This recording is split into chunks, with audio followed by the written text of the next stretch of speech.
So today is November the 20th, and we already know that means that Dragon Ball Super Manga Chapter number 66 is officially in the history books, translated in English, and we're about to go through this whole entire chapter thoroughly.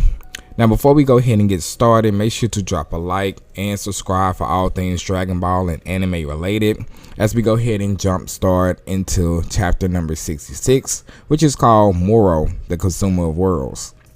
And as we see far back in the battlefield, the narration goes on to say that the battlefield seems to have gotten farther away. Dende acknowledging that something about the planet feels off. What's going on? As Gohan acknowledges that his body, it hurts all of a sudden. Vegeta picking up on this, he's like, is MORO absorbing our energy? He jumps up quickly by saying, all of you, get off the ground. Damn it, Kakarot, you've managed to screw up again. As you can see all over the earth, energy is being absorbed from every living thing that is touching the ground.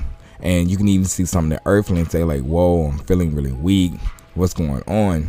As we can go back to the battlefield, we can see MORO, he's laughing hysterically. And he's like, the earth's energy is mine, all mine. As Goku is saying, quitting MORO, he's trying to get him to stop. But of course, MORO is just sadistic and evil. There's no changing him. He already tried that last chapter. So MORO, he grins this very sinister and evil grin, and he begins to try to attack Goku, but Goku cannot attack back, because if he does, that means the whole planet could explode. So right now all he can do is play the dodge and block game. So as you can see here, he's blocking, dodging all of MORO's attacks, and that really shows a contest of strength, because if he was really struggling, then you would see it on his face. But Goku's not struggling at all with MORO. Keep in mind, MORO has consumed millions and millions of planets. Also, he has angel power surging through him, as well as the whole entire earth as his body. And Goku's still not struggling. Look at his face right here. He's still not struggling. So as the battle continues to unfold, MORO was using two different hands to try to fight Goku, but all of a sudden a third hand pops up. And even though Goku was able to block and counter it, MORO's still laughing, because now, hey, look, I'm starting to get the edge on you a little bit. That's what he's thinking.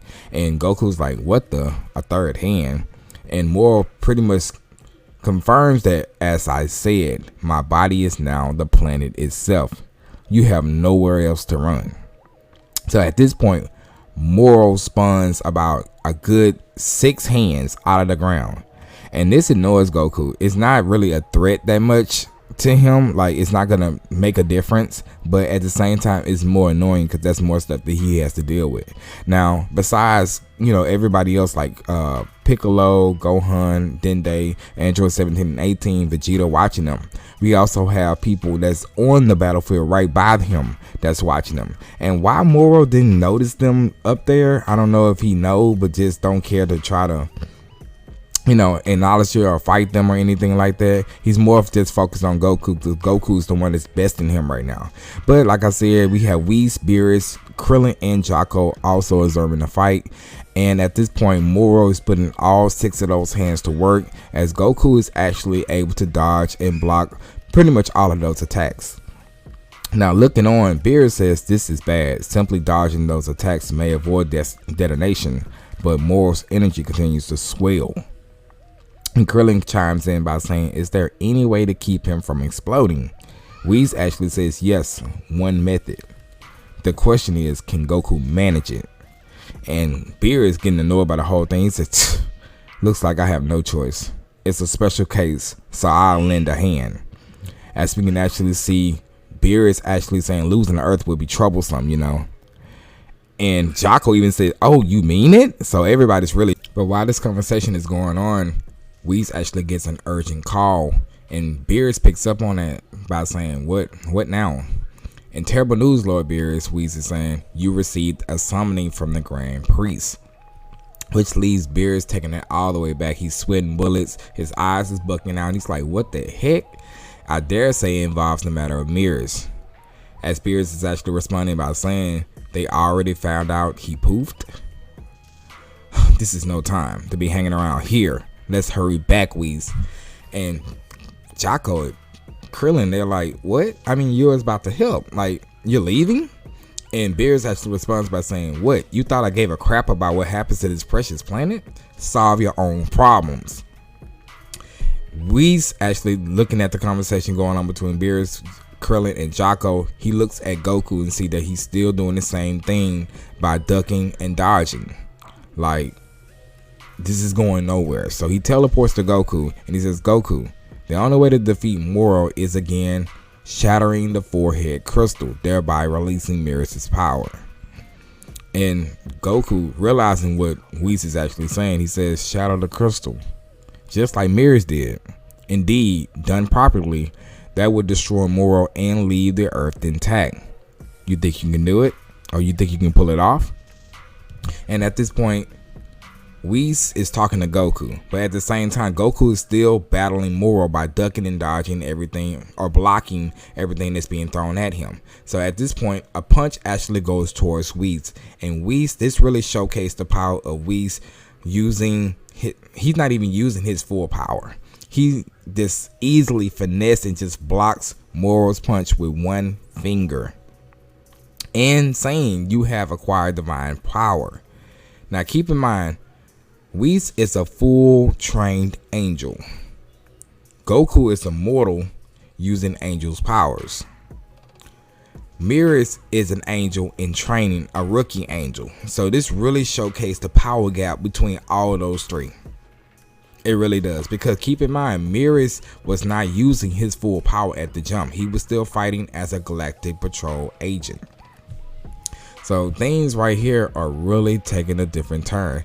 Now Whis goes on to say to Goku, "You have faith in your own strength," which leaves Goku taking it back. And in the meanwhile, it's showing MORO, and he's looking very, very unhinged, like he's about to explode or detonate at any point in time. And it's not intentional. It will be because he's just too greedy. Because keep in mind, he's taking all the power of the Earth. He's literally gaining all the Earth's power, like literally everybody that's on the planet. He already had too much power. That's why he had to fuse with the Earth. His body could not take it. Now he's even taking even more energy. So things are really, really critical at this point. And Goku says, "Okay, if that's the only way." With Whis responding, "It is. We must return to the angel realm now." And Beerus, before he leaves, he says, "Listen up, Goku. If the planet dies, you better save some Earth's food. You hear me?" As Goku looks back and he gives a grin, but he's realizing that everything pretty much rides on him at this point. Now, Beerus and Whis, they bid their farewells and they blast off to go see the Grand Priest. Jocko and Krillin taking it back by saying they're gone, and Jocko's like, "What the heck is going on?" Goku realizing that he needs to destroy that crystal, but noticing that MORO is getting bigger and bigger, as you can see in this picture right here. Now he says he keeps getting bigger and bigger. If I don't act soon, it'll be too late. And as you take a better look at this picture right here, you can see that that crystal in the middle of his forehead is starting to sink in. And if it sinks all the way in, then Goku's going to have an even harder time trying to destroy it. That's the main key right there. If he destroys that, MORO is dead. Now, at this point, Goku's trying to figure out what he's going to do. But out of nowhere, you see somebody screaming, "Stand aside, Kakarot." As you can see, Vegeta, he has came into the picture and he flies right past Goku and hits the ground with all his strength. Now, you would think that that would set the whole explosion off, because literally he was already a ticking time bomb. If you touched him in the wrong way, he should have died. I mean, he should have blew up and took the whole galaxy with him. But I guess because Vegeta's using Force Spirit Vision, it's a different scenario. He's taking energy from MORO by dealing damage. So I guess Taro. But as you can see, Vegeta is giving him the Goku Black treatment. And when I say that, remember how Goku Black, the second time that they fought and he pushed Goku Black into the ground and pummeled him all the way into the ground? This is exactly what Vegeta is doing to MORO at this point. And it hurts MORO really, really bad. He's saying this, but it's nothing that he can really do. And as Vegeta's actually punching the ground and tearing those spirits from MORO, the crystal that's sinking inside of his head is beginning to slowly come back out. And Goku, acknowledging this, he says, "Nice going, Vegeta." His body's deflating. And as Vegeta's actually blasting the ground, tearing spirits for Moro, he says, "Enough yapping, destroy that blasted crystal. I can only rip away spirit energy from him for so long." At this point, Goku's like, "You got it." As he begins to tightening up his fist, and he says, "Everything's riding on this fist of mine." And he begins to put all of his power into his right hand, and he blasts off towards Moro. Now Moro's seeing what he's trying to do, and Moro's using the earth and spawning these hands out the ground trying to grab Goku. But of course Goku has Ultra Instinct, and he's able to duck and dodge, maneuver his way around all of these hands. And at this point he says, "Take this." Goku's not dodging hands anymore, y'all. He's going straight through them. As you can see, he is blasting through it. Now this gives me a lot of Metal Cooler vibes when Goku was using Super Saiyan and he just used all his strength into his one fist, and he was able to shatter the whole left side of Metal Cooler. So this is what Goku is actually doing right now. He's no longer dodging hands. He's going straight for the crystal, and he's going through any and everything that gets in his way. And as you can see, this is what, 1, 2, 3, 4 hands right now. More than that actually, because we seen 6 hands earlier. So he's going through 6 hands, and at this point he's almost there. But I guess he ran out of power because now he's getting stuck by Moro with the earth, and this is actually starting to hurt Goku really bad. I don't know if he's draining his power or not, but I can imagine that he is draining Goku's Ultra Instinct. So he's like, "Damn it." And Vegeta's like, "Oh, come on, enough nonsense already." Vegeta is very annoyed and very irritated because he's trying to tear Moro's spirits away and make him weaker. Now Vegeta actually says, "I'm at my limit, so do it already. He's draining me faster than I can strip away his spirit." And Goku's like, "Darn, Mirrors did it, so why can't I? I guess I still don't have enough God power." At this point, Jocko and Krillin says, well, actually Jocko tells Krillin, he says, "Krillin, I gotta run an errand." No dice. He couldn't even reach the crystal. God power. And then that's when he says, "I gotta run an errand." I read the panels wrong, y'all.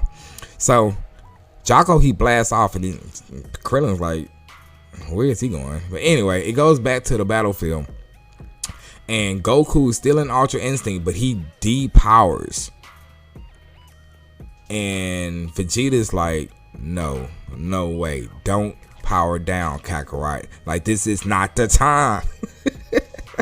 So Vegeta's like, I don't know what we're gonna do, but Goku's like, "Sorry, I'm so sorry, y'all. My power is it's pretty much drained away."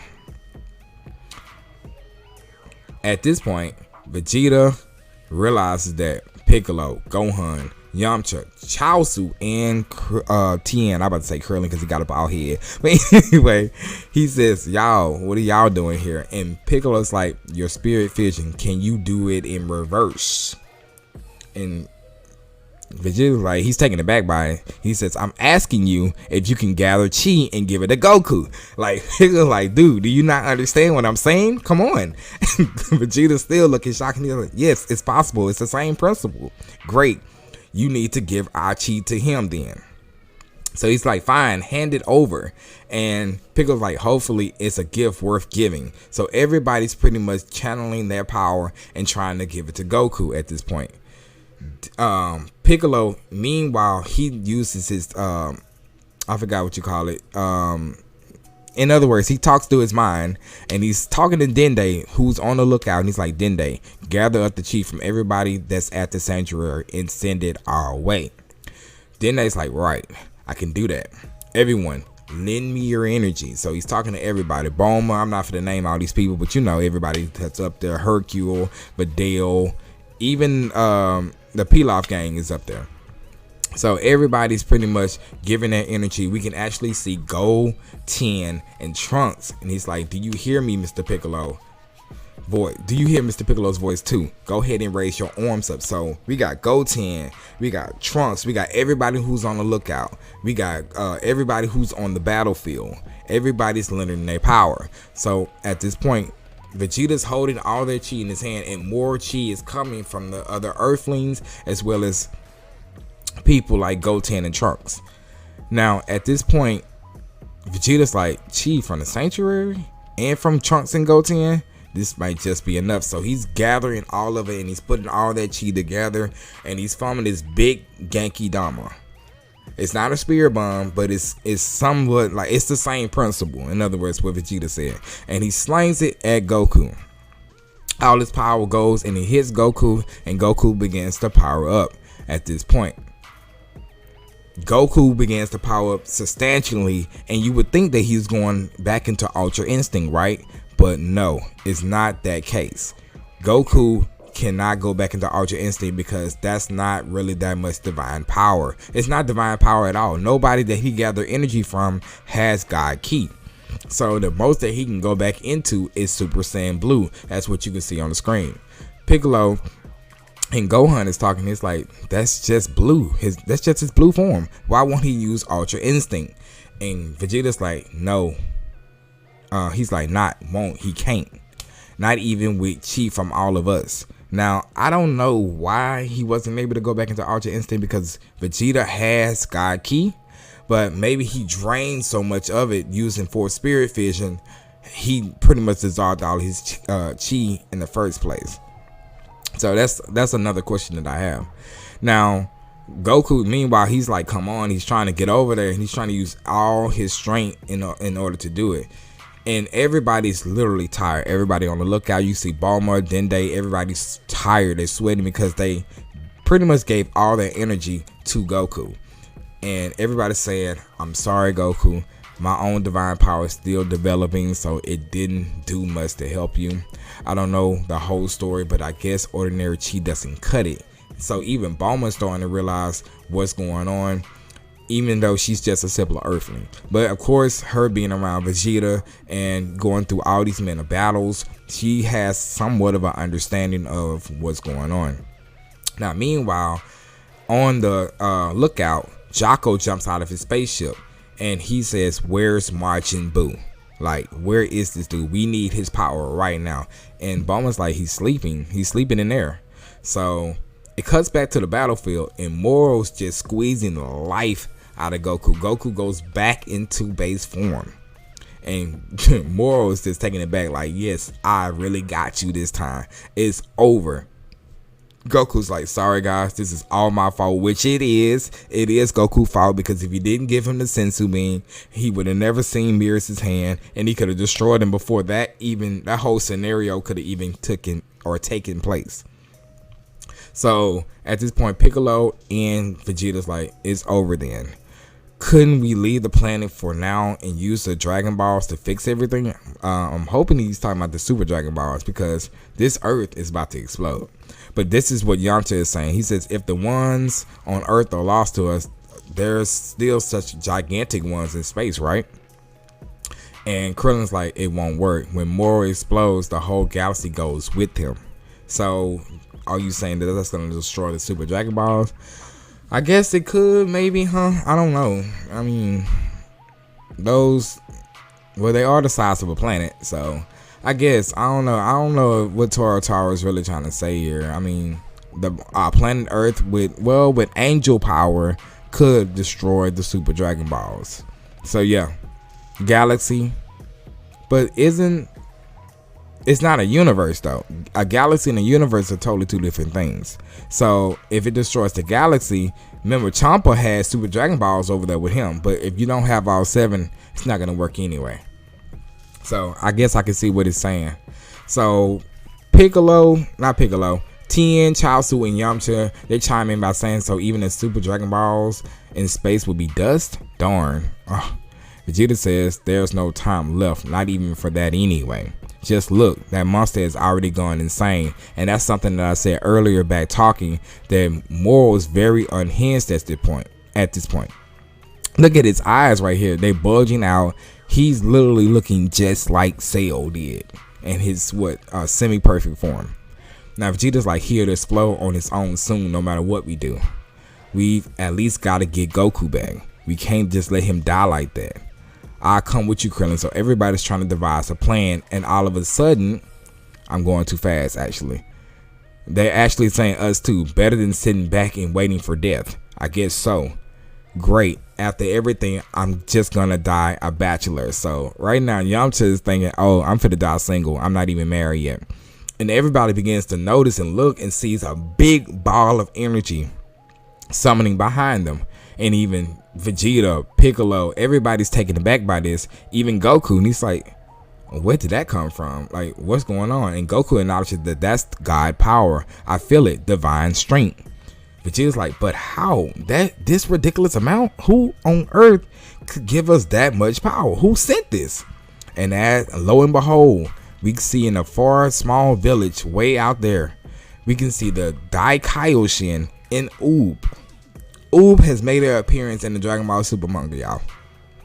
So this means that they're getting closer to, or they're starting to get closer to the end of Z, because at the end of Z, UUB is there. So this is in between. This is doing a 7-year time skip. So we see a very young UUB there, and the Daikaioshin is trying to help him direct his energy towards Goku and Vegeta. And then he's taken back. He's like, it's UUB. UUB had that power all along.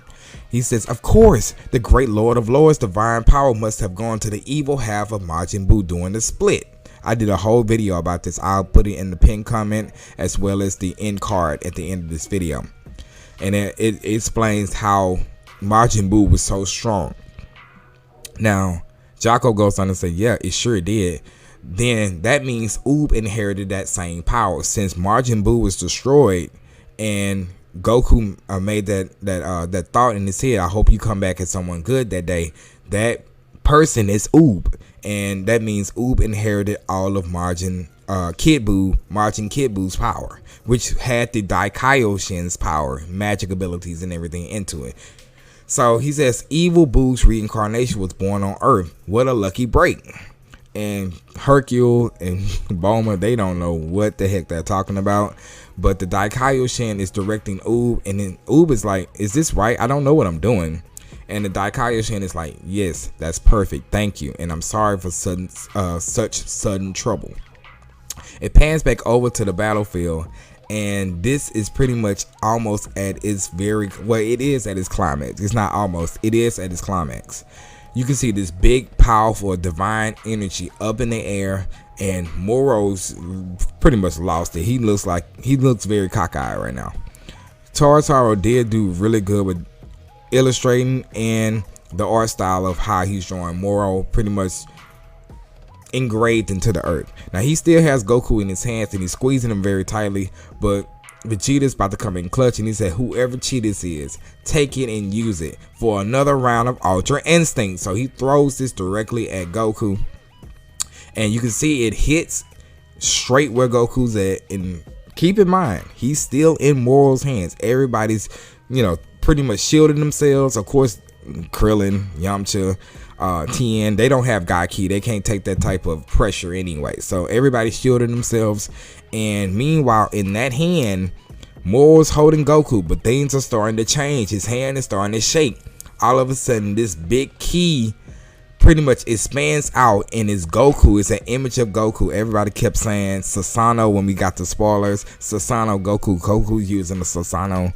And it is technically like that. We've seen it in Naruto as well as many other animes. So Goku is pretty much using his ki to create this big Sasano of himself, and inside of that, he's still there, as you can see in the images, and he's getting ready to gear himself up. He's actually pushing Moro down. Everybody's taking it back. Vegeta, Piccolo, Gohan, everybody's taking it back by what they are actually seeing. They've never seen anything like this before. Now, we've seen Slug, big. We've seen Piccolo big, but this is still different coming from a Saiyan. So at this point, Goku is using that Sasano to push Moro down. And Moro is looking like, what is this? What is going on now? So everybody's still taking a look, and Goku's still pushing him all the way down. It's like he's getting him into position for the final clash. Goku In the Susanoo, he begins to raise himself all the way up towards the head of it, and he's getting in position. He begins to open his eyes, and he begins to cock back. Meanwhile, the Susanoo's face is directly at MORO. He's right in front of MORO's face, and MORO can't do anything about it because Goku, using the Susanoo, is holding both hands down and pushing MORO down. So Goku's actual body is getting right into position. He's right there at the crystal, and MORO cannot do anything about it. So Goku begins to charge, and he begins to punch that crystal. Now Toro, and I really like how he's doing this because he's showing the illustration of all the angles of Goku actually hitting this crystal. This is one hit. This is not 3 or 4 different hits. This is one hit that Goku's doing, and it's showing how powerful and how climactic this is. And everybody's pretty much shocked, like, oh my god, is he gonna do it? Is it gonna work? It's showing a big huge Susanoo face of Goku, and yeah, Goku hits that crystal, and everybody felt that. Even Whis and Beerus are traveling back to the Grand Minister Playz, which is the Angel Realm, and Whis even looks back and he smiles because he realized that Goku actually did. He did it. He actually did what he was supposed to do. He believed in his divine power, and he was able to go ahead and use it to defeat MORO. Now that crystal, it cracks, and all we see is MORO pretty much started to crumble on down. Like he's dead at this point. There's nothing that he can do. So as MORO is actually exploding and actually causing this big rift, this whole tear, pretty much like a crater within the earth, everybody's pretty much taking it back. They gotta shield themselves again, just like when Vegeta actually threw that big ball of Genki towards Goku. Now in the crater and everything, everybody's pretty much picking themselves out of the rubbish, and it's like, what happened? Like, did he do it? Did he really do it? Did Goku win? And Piccolo and Vegeta's looking out in the field, and Piccolo has a smile on his face. He points towards there in the crater. We can see Goku. He's smiling. He's looking back, and we know that Goku actually did it this time. MORO is done. He's been defeated. This is the end of the battle between MORO and the Earth. Now, the next chapter, we will be seeing the cleanup wise. I hope they go ahead and pretty much stay what the Grand Priest wants with Beerus and Whis. What's going on with the whole ordeal with MORO? I can't wait to go ahead and get into that, you guys. That chapter was pretty much insane. I really did enjoy it. Y'all let me know what y'all think in the comment section below. I'm not going to take too much longer talking because I've been talking through this whole chapter anyway. So drop a like, let me know your comments below, and I'll see you guys in the next video. Peace.